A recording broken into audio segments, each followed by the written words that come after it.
Yeah, this ain't small talk. Yeah, this ain't small talk, this real talk. From the streets to successful, struggle to strategy, music, ultra proof, and unapologetic conversation. We talk life, hustle, healing in the kind behind the glow. No filters, no scripts, just voices that matter. If you move a purpose, ain't different and live uncut, ride with us. Hosted by DJ Verrett, aka Mr. Ghost. This ain't just a podcast. Ride with us. And thank you for riding with us. Check us out. This is gonna be on the description. Scan that, share it with a friend. We on all platforms. We on Apple, Spotify. We on Google, and we on YouTube. So how you doing today, G-Thing? I'm doing fabulous. How are you? Man, I'm doing great. Okay, so thank you guys for checking out the first episode. Just an introduction with G-Thing right here, and a lot of y'all gonna be saying like, "Damn, Geena," like on Martin Lawrence. You dig what I'm saying? She's not only my co-host, she's also my wife, my current wife right now. Oh, your current wife, huh? Yeah, I knew I'd get a rise out of her right there. You know what I'm saying? But yeah. So we were it's a lot of stuff going on, man. A lot of stuff going on in the world today, and a lot of bullshit, you know, and some good things, some bad things, you know. But the only thing I'm trying to say is like, be a good person. That's it. It's very basic. Get a little closer so people can hear you. That's it. It's very basic. You Yeah. know, you just you treat every human being with respect until they give you a reason not to. That's it. Yeah, exactly. You know, That's it. it's some crazy stuff going on in the world, you know, especially with like religion and people like that, and people using religion as a tool, as a weapon, basically.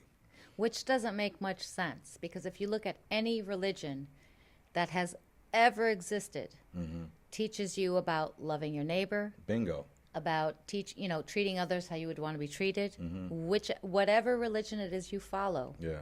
You cannot use religion to hide under horrific, inhumane treatments. Like, Yeah. you just can't. Yeah. What trips me out is so-called Christian nationals, right? They talking about Christian nationals.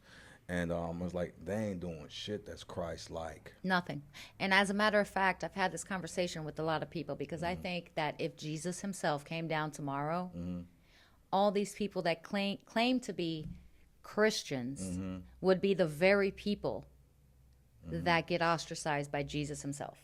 Yeah, you know, he would stone. I think he would stone them. I believe so. You know, it's one thing when I was in the penitentiary. You know, we got all kind of people in the penitentiary. You know, when I was in this place called USP Florence, in Colorado, I was locked up with some of the cats that tried to attempt to blow up the World Trade in '92, but it didn't go off, right?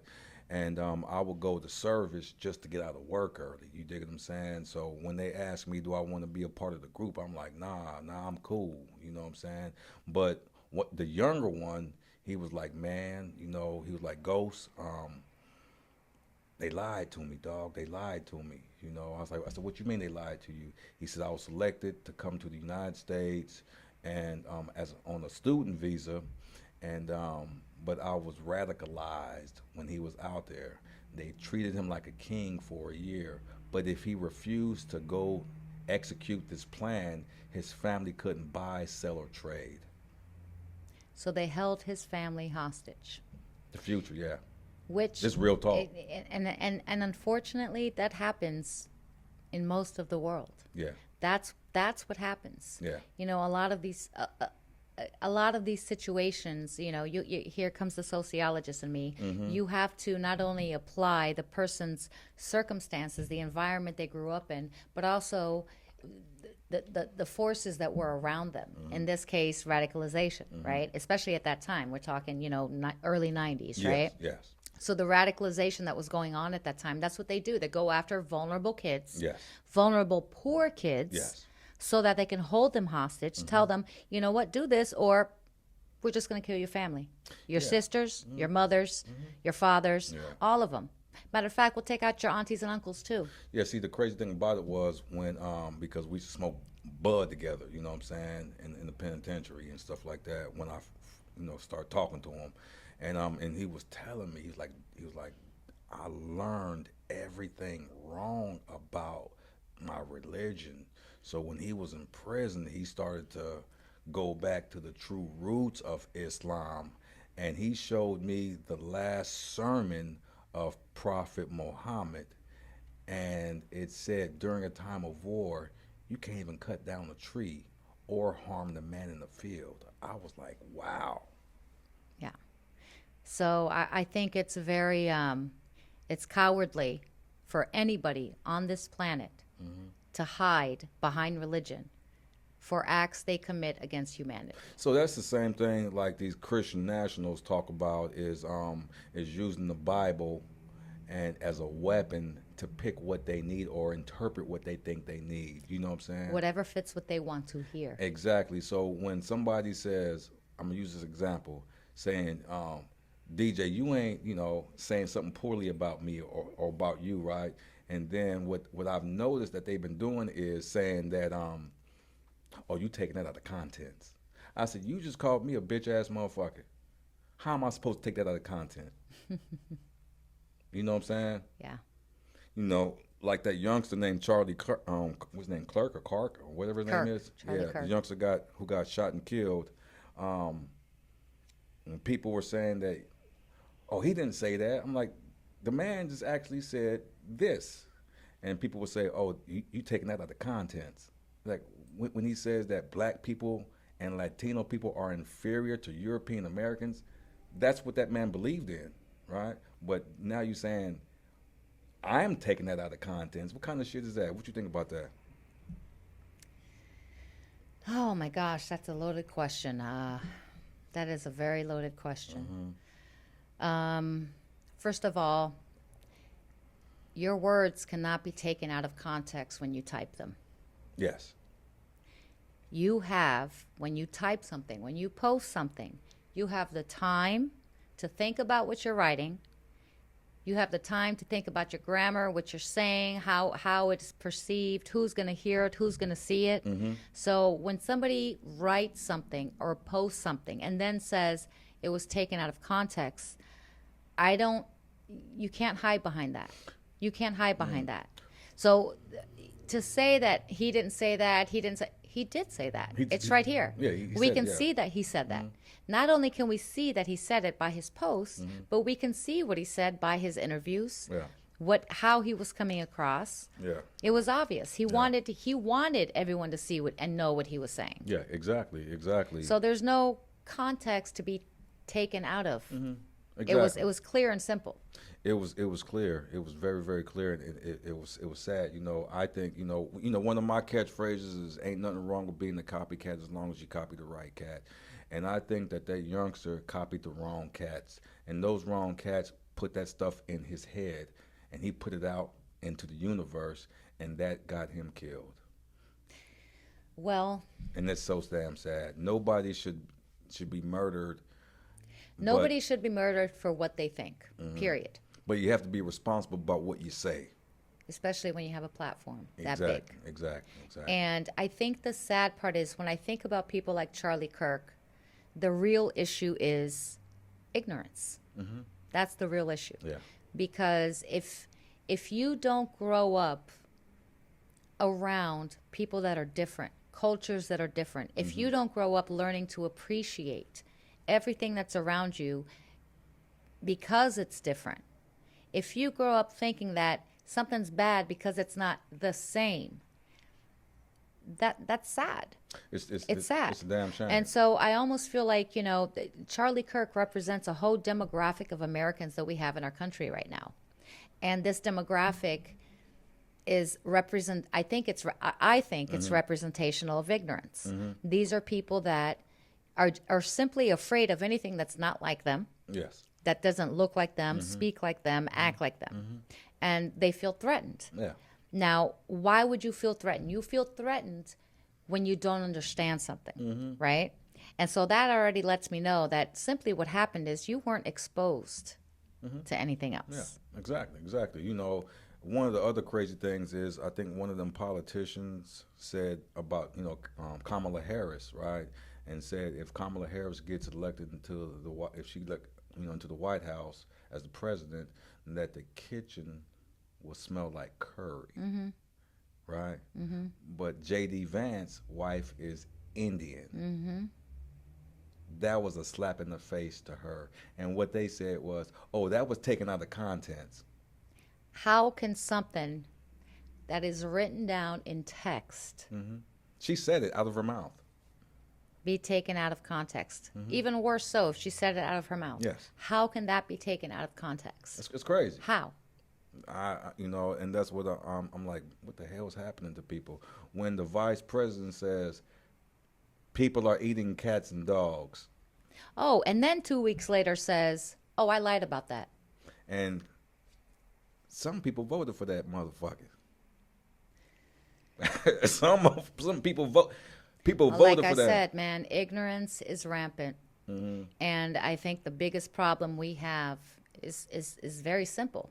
Ignorance. Yeah, I think, in politics that I'm gonna say me, this is my personal opinion. I think that in politics, Republican and Democrat, no matter what, that you have to pick the lesser of two evils.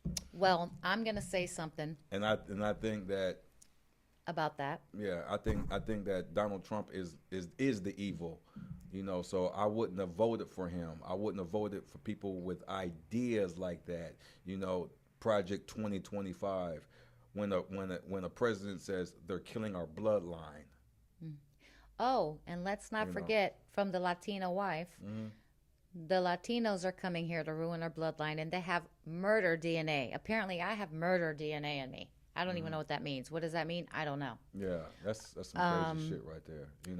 And deport everybody. Now it's funny that when the president says that, and all of his wives are immigrants, all of his wives, every last one of them was an immigrant woman who migrated to the country. But they're European immigrants. Yeah, babe. but those European immigrants that married him came to America with a goal, which was to marry a wealthy European American, and they did. But getting back to the Latino part, it's a rich culture. It's American culture, and I want to talk about this youngster. His name is Bad Bunny, and I don't know if y'all watched. I watched the Super Bowl party. I didn't watch what's that other one they had with Kid Rock or Kid. Fuck Kid Rock, Kid Pebbles. I'm gonna call him Kid Pebbles. Kid Sand Pebbles. Sand Rocks. Kid Dirt Rock. You know what I'm saying? Kid Dirt. I like Kid Dirt. I like Kid Dirt. Kid Dirt Rock. But I watched the Super Bowl, man, and the Super Bowl halftime show.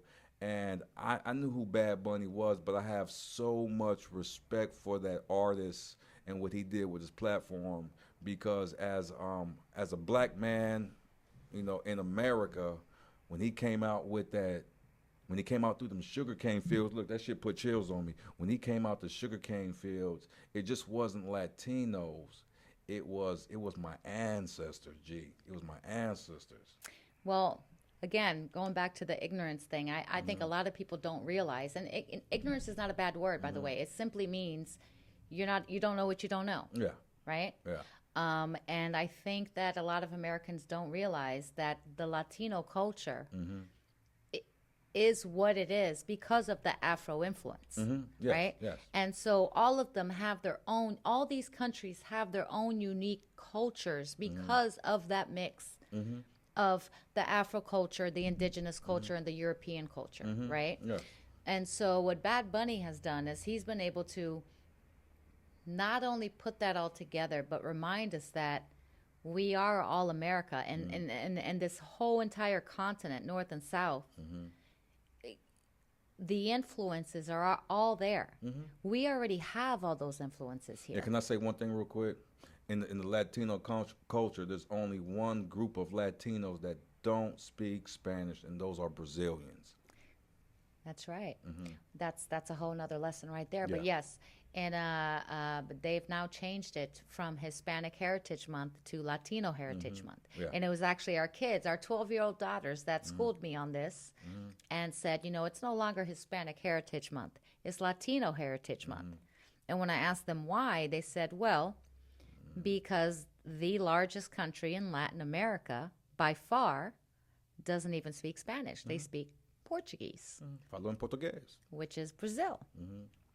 So, and for the longest time, like growing up, that was a big thing for me because, like, Hispanics were always recognized, but we were always getting left out. Meanwhile, we're big. We take up more space and more of the population. There are more people that speak Portuguese on this planet than there are people that speak Spanish. Think about that. Yeah, I know. There are more people on this planet that speak Portuguese than speak Spanish. Yeah. But Bad Bunny talked about all that. So, All of it. So when he was And- coming through the sugarcane fields, Exactly. What did he, walk us through briefly, bullet point each one of them. Okay, so coming out the sugarcane fields already means a lot to every Latino on this planet because all of us know the history of the whole reason why we were colonized is because Europeans had never seen sugar before. Yes. And when they came over here and saw sugar and tasted sugar, they went crazy. Oh, we got to have this. Like a crackhead. Oh, we got to take this. Europeans became crackheads on sugar, On basically. sugar. Yeah. Exactly. And so myself, having uncles that were sugarcane farmers that to this day still have their sugarcane farm there, right? So to me, that Any was a black big folks deal. working on there? Latinos, baby, we come in all shades. I just want to let them That, know. and that's the other thing. Latinos come in all shades, baby. I know. All shades. I'm talking about working on the plantation field for free. Oh, yeah. All shades did that too. Yeah. And so that meant a lot to me. And I think every Latino resonated with that. And then you go through the whole, the scenario of like, that neighborhood market, that neighborhood nail shop, that neighborhood lady that has had her little Caribbean social club there for 60 years that they're trying to get rid of. And every year the whole community comes out and fights with her. And like, oh, and by the way, I should mention that the show was called Rhythms of Resilience, which is exactly what he was trying to portray. Like all of this culture, all of this richness comes from resilience. It comes from the struggle. It comes from neighborhoods having blackouts at night and being out on the street on their stoops talking and chatting and getting to know each other and You coming see together. that And in Latin American countries yes. a lot. And so, and then after he passes that, he goes into, and a lot of people didn't understand this part, when he was climbing up the telephone poles, right? And so a lot of people don't realize also that a power grid is not, it is a very, how do you say it, is a very fragile ecosystem, I should say. Here, we're used to an electric grid that works, right? Yeah. Most of the time it works. Like, seriously, 99.9% of the time it works. It does. Now, imagine if your life, your normal life every day meant right now the lights could work, a second from now they don't work. You could be watching your favorite novella, all of a sudden it goes out, and that's your normal, like, Yeah, so normal that's, part so, of daily so life. that's basically what he was doing. He was showing the differences and the struggles in Puerto Rico and also in the Latino country. That's basically what you're telling us right now. He was showing that, yes. And there were a lot of people, by the way, that died trying to get that electricity back on after that hurricane in Puerto Yeah, Rico. so he was basically highlighting a lot of stuff. Workers. Yeah, workers, and how did he end the show? He ended the show with a football that said, "We are all America." Now, my husband has experienced this when we go down to Brazil, and he says he's American, and they correct him. You're North American. No, I've been correcting them because they educated me, because Amerigo Vespucci, he never came here. He went down, right? So basically what I'm talking about is America is North America, Central America, and South America. The United States of America, that's why they call people from the United States Americans. Right, but that name was stolen. Yeah, It's a yeah. Spanish name. It's it's Spanish. Amerigo Vespucci. But let me tell you something. Canada is in North America. They don't call Canadians Americans. They call them Canadians, right? They're North American. So when I correct people about that, about Central America, South America, and it's very important, but the United States has kind of dominated the name America or American. You see what I'm saying? So I'm just dude from North America who I live in the United States. You dig what I'm saying? So that's it. You know how when we watch the news down there and they talk about what's going on here, they always say, North America. They always say North America, you know. So it's something different, that, you know, or they might specify the United States. But let's talk about some other stuff now. You know, with this, we live in Los Angeles, California, and you know, sometimes I think the news should be rated R, or you know, rated R with extreme violence, especially with these with ICE. You know, ICE.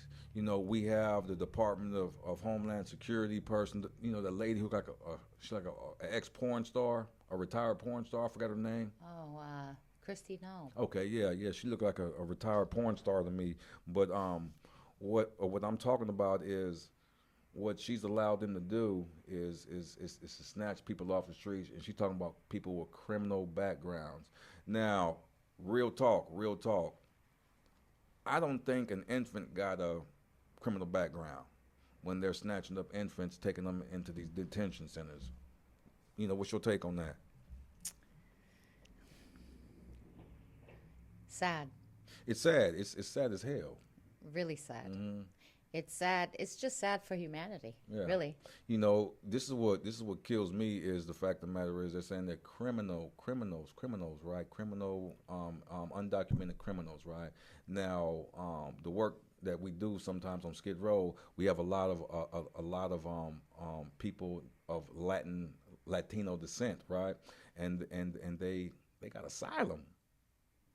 So what law did they break? They didn't break no law. They got asylum. They've been given an ID. They've been given court dates. You know, but the bad thing about it is some of them court dates are 2 years down the line.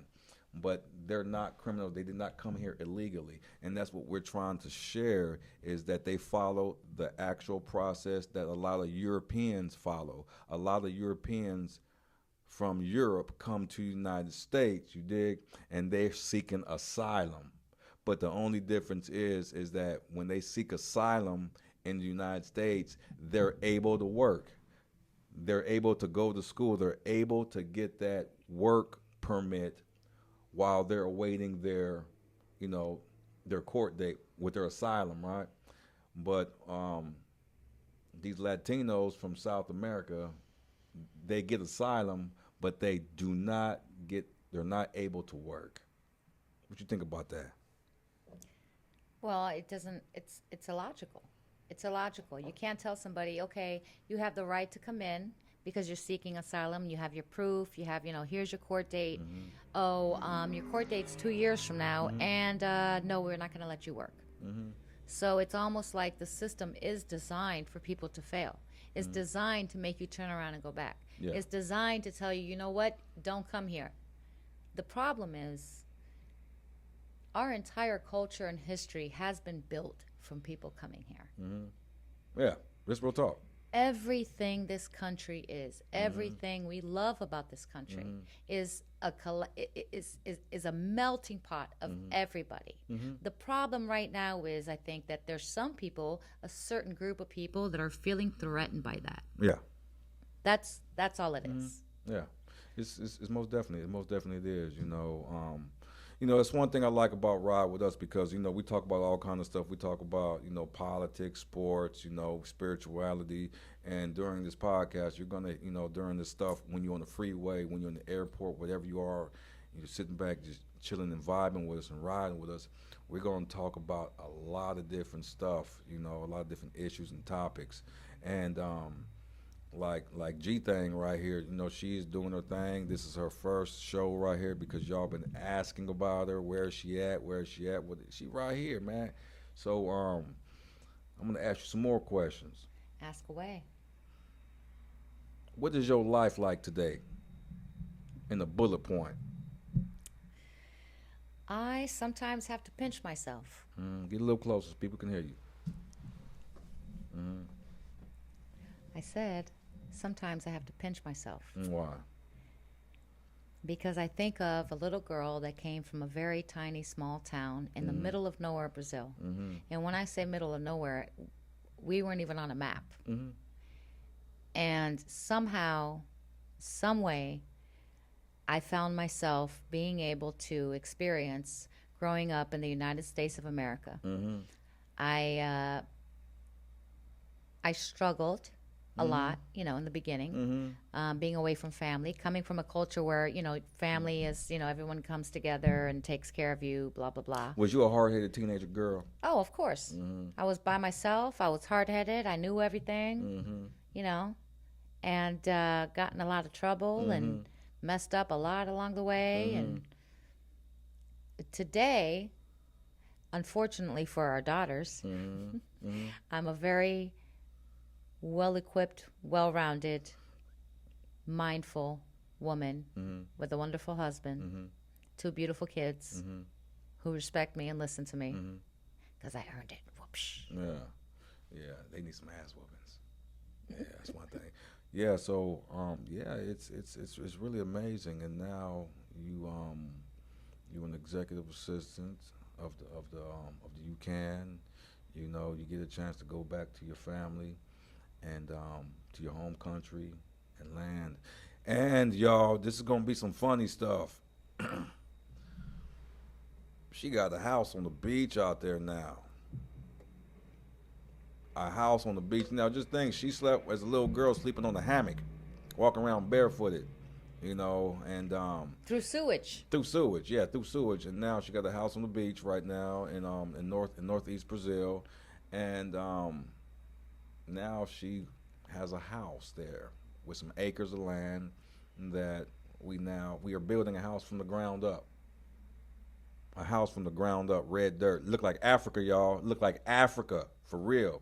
You know what I'm saying? And so today, it's a lot of good stuff, man. So, what do you want to tell women about marriage? Because I know we're gonna get some questions about women roles and marriage. You know what I'm saying? Because I didn't have a father. You didn't have a father. So it's, my thing was, I had to learn from men how to be a man. I had to learn from married men how to be. From the right cats. From the right cats. I had to learn how to be a married man from a married man. Who do you go to?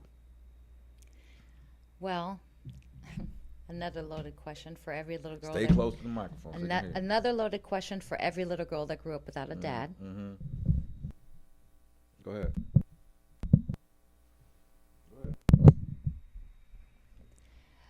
Yeah, so sadly, we all learn male behaviors and how males should treat us, little girls, I should point out, from our daddies, right? Or if you don't have a daddy, your uncles, or, but if you don't have any of those, then what, right? And I think as far as the sanctity of marriage, the union of marriage, it's very difficult, especially since these days it's normal for most kids to grow up in a divorced household, yes, right? It is. That's more normal than not, and so there are a lot of little girls growing up without daddies, and that makes it very difficult to distinguish what a good man is from a bad man, how you should be treated, how you shouldn't be treated, but. As I've gotten older, I've realized that marriage is really just about what works for those two people. Yeah. There's no rule book. There's no, you should be like this, you should be like that. I think as long as both people are comfortable with whatever arrangement it is they have, that's what works for you. That's right. It's a good thing. I don't think there's no rule book to it as long as you keep it 100 and be open. And it's a learning process. I think it's a learning process. It's a trial and error thing. And never let a man. Women don't never let a man put his hands on you. Oh yeah, hell no. Sorry, can I say that? Hell no. Hell yeah, you can say that. Hell no. Yeah. But the other thing also is that I will say, and I did hear this a lot growing up from older couples that had stayed together a long time, and you know how you ask older couples like, oh, what's your secret, blah blah blah, and it was always the same thing, and I'm starting to realize that you just have to be with your best friend. That's it. Yeah. That whole romance stuff comes in and out, that whole lovey-dovey shit, the whole stuff. You can cuss on, you can cuss on here. You know, all that goes in and out. You know, one minute you're all lovey-dovey, the next minute you're like, get away from me. But when you're with your best friend, you could ride through anything. Yeah, it's some amazing stuff on this, you know, on this journey, you know, getting out the penitentiary, you know, and you know, people want to talk about success too, and I don't think success is equated with how much a person has in the bank. Nope. I think success is, have you accomplished your goals? You know, it's accomplishing my goals, and I've accomplished a lot, and I'm still hungry. I still stay on the grind, and I'm still riding. You know, so Success. yeah.